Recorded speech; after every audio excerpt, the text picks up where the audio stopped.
we're looking at a nested source pole and load pole for a gallium nitride on silicon carbide RF power amplifier, and this is representative of the process we would follow to begin designing a transmitter or custom RF microwave module for nonlinear devices.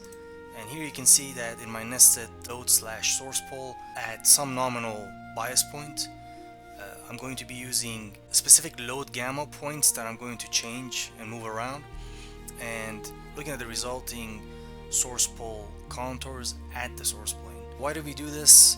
The reason is that practical amplifiers, especially those that are meant to operate at large signal conditions, don't have a unitary reverse gain. In small signal terms, this would be S12, and so how you terminate the load impacts the source and vice versa, and therefore that's why it's important to consider the load variation when you're looking at source pole and vice versa. So here let's begin dragging this M1 marker around and seeing where these certain conditions are met.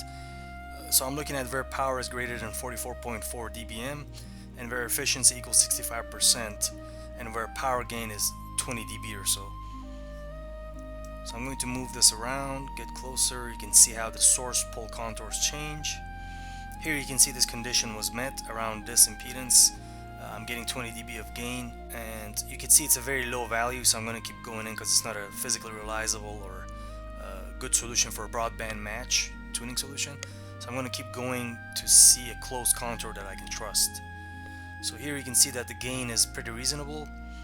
My 20 dB of gain can be met along this contour in the green.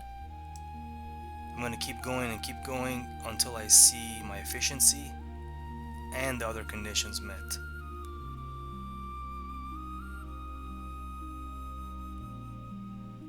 So here you can see that around this region I'm getting at least 65% efficiency, at least 45.4 or 45.5 dBm of power, and at least 20 dB of gain.